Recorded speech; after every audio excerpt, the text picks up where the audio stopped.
Welcome to episode 46 of the Creative Train podcast. Today, we're talking about the artist in the mirror. Those people who dream and bring to life things from their imaginations, and sometimes they get lost and distracted in the day-to-day moments. I'm not saying you're irresponsible or unreliable, just that I know that you're drawn between fostering the moment-to-moment balance of dreaming of your next creation versus something like making supper or getting caught up on your banking papers, right? I'm going to revisit some topics from previous episodes because they seem to keep coming up over and over again, but hopefully we can face those with a bit better result every time with experience as our guide. All aboard? First up, the title of this episode is The Artist in the Mirror. And what does that mean? I'm not looking at myself in a mirror. It's a hypothetical mirror, though. My thoughts behind this are regarding your own self-image, not just as a person, but as an artist. We entrepreneurial types are often told we need to build our brand. And that is a really important thing to do if you're planning on promoting yourself on social media. This is where the imposter syndrome can kick in, meaning that if you don't really have a belief or confidence in your abilities, you may find your inner voice saying, like, who the hell are you promoting yourself like that? Confidence really has to come from one main mindset first, and that's approaching each situation with an expectation of a positive outcome. There's plenty of wonderful artists I've met who are chronically self-damning, over-the-top critical with dismissive comments about their own work. And on the other side of that coin are those who are not very accomplished or skillful at all, but come across with the confidence of a lifelong professional. What's the difference? It's the mindset first. But keeping that mindset properly set and honestly fueled is a pretty daunting task sometimes. So back to the branding. There has to be something that sets you and your product out and above the crowd, because once you get involved in online promotion side of things, that pesky algorithm starts to get a notion of what you're up to and starts sending you things. You're getting bombarded with ads from people who also do what you do. Yeah, weird, eh? Or you get ads for finished products or raw materials, master classes that only the certain inner circle subscription level of the website can get you, or countless things. You've seen them. I know you have. I don't really need to go too far into that. Some of them are really inspiring. Some of them not so much. And some of the people are way more accomplished at their art and craft than either of us are. And that can either be encouraging, inspiring, or totally discouraging. And there are some who you just got to wonder what made them think they've got any business running ads selling beginner level creations or products. It's like, I don't know. First, it's the confidence to do so. And then, of course, the cash to pull it off. That's it. Really, there's no adjudication committee deciding who can and can't advertise online. And again, in this wash of advertisements and promotions are those who just seem to be reacting to what they've seen currently working, the trends, and they rush to jump on that bandwagon and not miss out on the wave of possibilities. These folks are in flux, constantly building their image or brand based on the assumption or expectation of what they think is expected or required of them as an artist.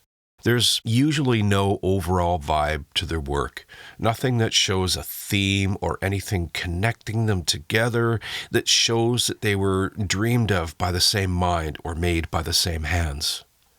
And even if you're not looking at similar products, there should be a vibe to your work that either loudly or quietly declares that it was made by you. Chasing the trends, it's kind of like watching a squirrel run around in the autumn rush to hide away their food cache for the winter. These folks, they'll scurry and scour the online shops and forums for the next big idea and then get to reinventing themselves every few weeks once they've figured out what it is. And what happens is that first spark that inspired them to dedicate time and resources to their art or craft starts to dim.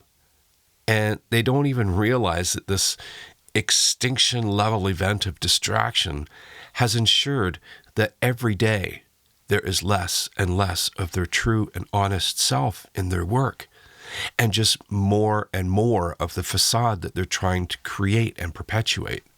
That's not imposter syndrome. I call that copycat syndrome. Look that up in an episode called Developing Your Unique Voice for a deeper dive on that topic. You should be aware of other artists, though, how and what they do, and let that be a source of inspiration, not a trigger for a competition. It's really only those who lack confidence in their art that seek to emulate or ride the wave of a new trend. But if something, is really working or trending in your particular arts industry, you owe it to yourself in the process to check it out. But don't just copy the things you see. Let them inspire you and have your own unique and creative vision employed to create something new from that inspiration. And someone will see your stuff and go, hey, yep, there's a fresh take on that theme. They get kind of sick of seeing the same thing over and over again. As a glass artist, I see these things all the time. People using common decades-old patterns from books, making the piece and selling them at the local art craft bazaars at Christmas or whatever. And I think this is probably a good place to draw a distinction between an artist and a crafter. Those folks copying patterns, not adding anything unique or different, those are the crafters. And I am totally fine with that, because it's not everyone that can dream up something, have a vision of a finished product, and have the wherewithal to draft a plan and execute it without instructions. And that's not really any different than following a recipe from a cookbook. Yes, you made it well and proper, and you likely enjoyed the process and the result. But you kind of have to admit that you aren't the chef that actually created that recipe through trial and error and plenty of educated motivation, right? I'm not dissing the crafters at all. There is a place for everything. But it's you, and I'm pointing at the microphone right now, it's you, the artist, the dreamer, the creator, that I'm talking to specifically here. I remember getting into glass art back in 1991 when we moved to this house that had much more space than the house before. So there was room to do it. And I'm glad it was then, because the financial nightmare of it now is unreal. I have old rolls of solder that I found from maybe 1995 with a $7.95 price tag on them. And if I look them up on, some online shops now, they're close to $30, $40. So it's pretty brutal now to get into. But I remember getting, the basic supplies, some of the things that I was told that I needed but ended up not needing, and getting some of the pattern books because I didn't know what to do. I was just curious, mostly. And I remember looking at the pattern books and getting kind of frustrated with the sort of lack of, I guess we could say, interestingness of the patterns. Yes, I just made a new word, interestingness. Some were interesting, and I did learn a lot about technique by following the directions, but it wasn't long, like a month or two, before I started taking the elements of the designs, like beveled glass pieces or metal accent pieces, and redeploying them in a totally different way as part of one of my own designs. It's just the way my mind works. I wanted to learn the process so that I could go about my own creations, not copying. And that's pretty much the same reason I studied audio recording in college. Not because I wanted to open a studio for hire, but I wanted to be able to record music and audio for myself and maybe a few clients. And that's been a pretty steady side gig for me.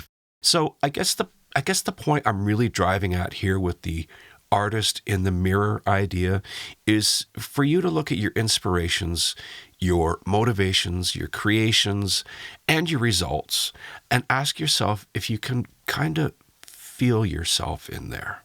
Does your work across the scope of your output carry the vibe of your intention behind making them?